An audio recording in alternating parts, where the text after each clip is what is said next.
Hi, Matthew Loop here. Thanks for watching this free training video. I'd like to share with you the 5 biggest social media marketing mistakes that you as a public figure and or celebrity might currently be making in your promotional efforts. In fact, this can be negatively impacting your brand and detrimental to your online success more than you are aware. So make sure you pay close attention to this video. But first, you might be thinking, who are you and why should I listen to you? And that's a great question. The reality is I'm a social media revenue strategist. I've been involved with social media since its embryonic stage in 2005. In fact, I'm very happy to be known as one of the highest paid consultants in North America for internet marketing. I'll let you actually navigate to the About section on my blog. You can click this link to learn a little bit more about me, or just click this Get to Know Dr. Matthew Loop. But the focus of this video is really to share with you what most people are doing wrong and how you can actually correct that.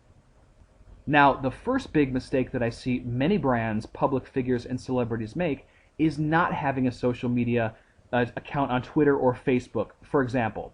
These are the 2 biggest networks. The truth is, if you're not on Twitter or Facebook, people perceive you as a little bit outdated. You're not evolved with the times. Now, whether that's true or not is irrelevant. It's public perception that matters in this case. So I strongly encourage you, you never want to appear outdated. You always want to be relevant. You always want to have a community that is really following every single word. In no better place on the planet can you provide such value and develop your own community as on Facebook and Twitter. So you absolutely must have a presence on there immediately. Now, moving on to the second big mistake that many public figures and celebrities make, that is not updating your social media sites enough.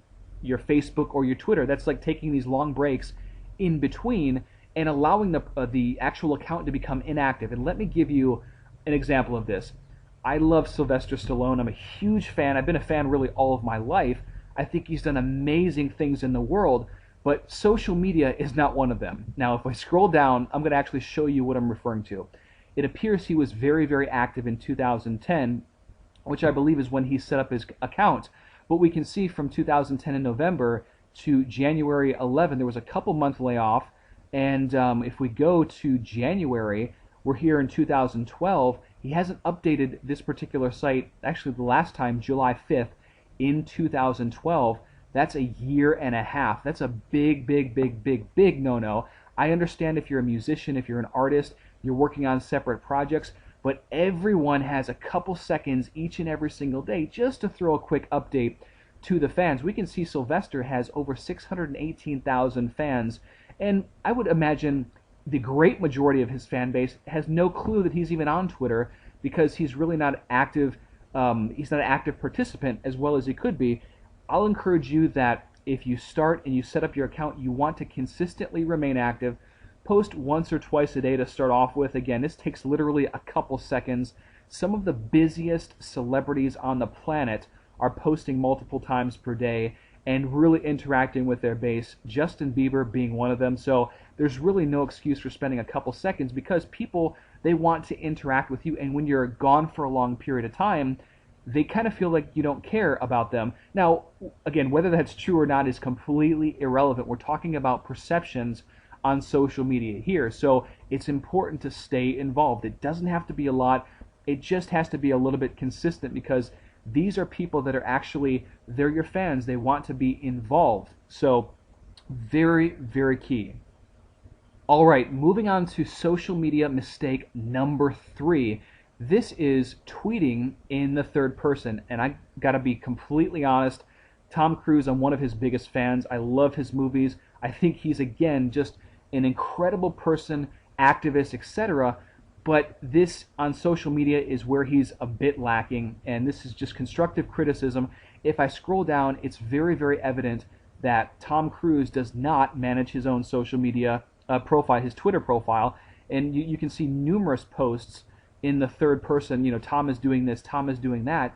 It really doesn't allow for a close connection when you as a public figure or celebrity are not personally interacting. This is one of the golden rules never to break. You always want to have your voice on social media marketing. Again, we're talking just a couple seconds, and if you go to this official profile of TomCruise.com, you'll be able to see what I'm referring to. You can go there yourself.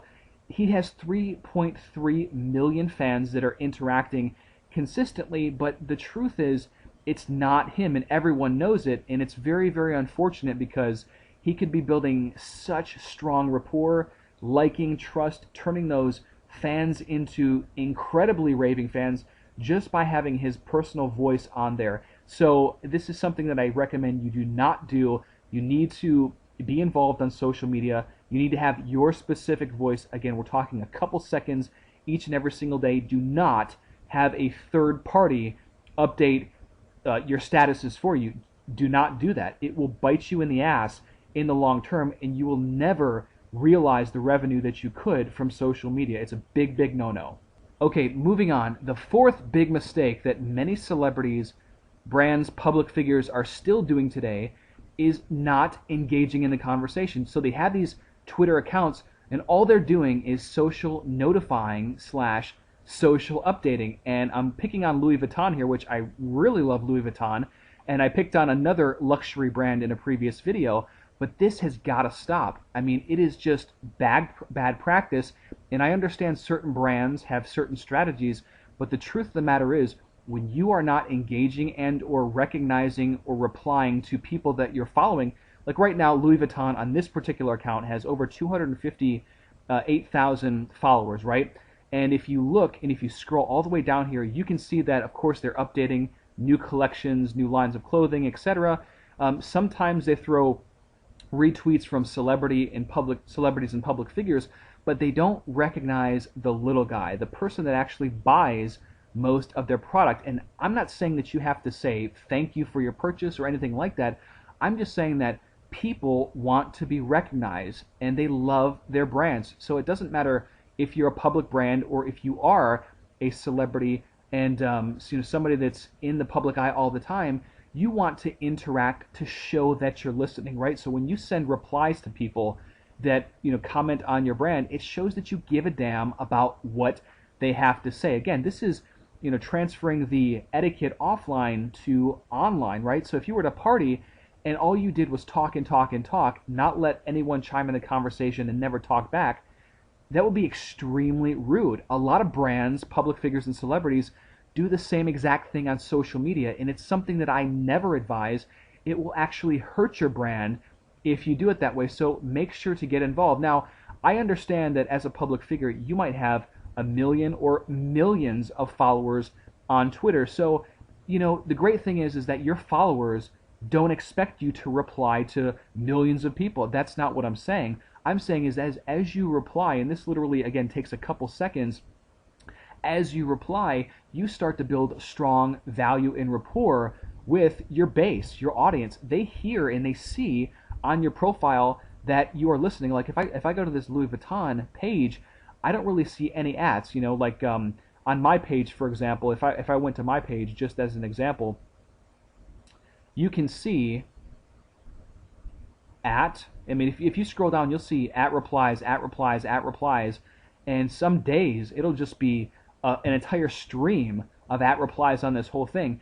The reason why I do that is because I like people to know that I'm listening, that I give a damn about what they have to say.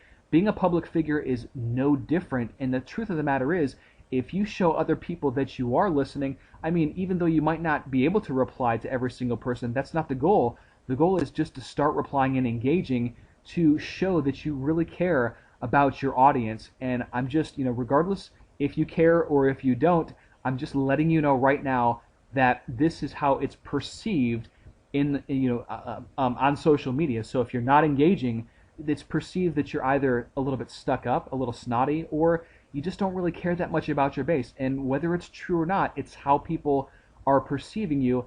You don't want to be perceived in a negative fashion, so your brand is impacted in a detrimental way.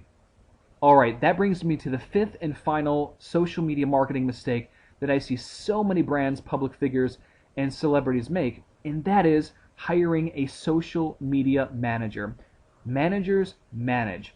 A social media revenue strategist finds ways to create new possibilities for recurring passive revenue in your business. Now, this is aside from any endorsement deals that you have, aside from any albums or movies or whatever specialty or industry that you're in, social media revenue strategy is about creating additional income, passive income on top of what you're already doing. And if you're currently not generating 100,000 plus per month, you could really, really use help. And there are certain brands that we've worked with that generate 1 million plus per month just from the use of social media marketing in the right way. It's about delivering value to your audience and fan base and giving them what they want, and doing so in such an ethical fashion that they just want to consume as much of your content, as much of your trainings or materials or just brand as humanly possible. There is a specific way to turn these fans into raving fans to where they feel like they have a very strong connection with you and want to consume your stuff. That is revenue strategy, and this is something that I'm very, very proud to be involved in. In fact, I am known as the social media revenue strategist. As I mentioned earlier in this video, I've been involved since its embryonic stage, roughly around 2005, and I accept certain clients along the way that are really serious about adding additional revenue. Now, you might currently be with a social media, or I'm sorry, a traditional booking agent, for example, that books appearances all over the country that can definitely help you add income to your bottom line. Well, how would you like to do that same exact thing, add an extra $50,000 to $100,000 or even more per month to your bottom line without ever having to leave the comfort of your own home? It's fully possible.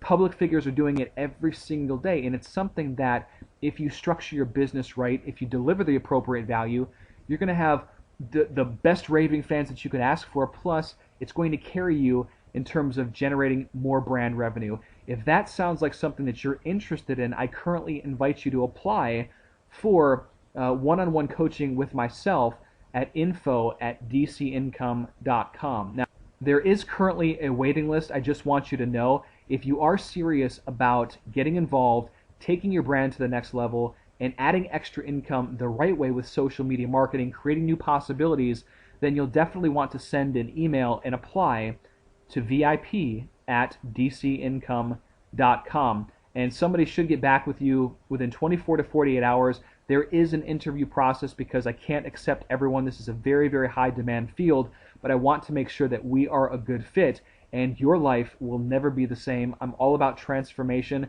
delivering value, and creating abundance and prosperity. So if that's the mindset that you have, I'd love to be able to connect with you. This is Matthew Loop. Hopefully you enjoyed this particular video, and definitely feel free to connect with me at my blog at dcincome.com/blog, and I will talk to you soon. Let me know if you have any questions. It was a pleasure to serve you.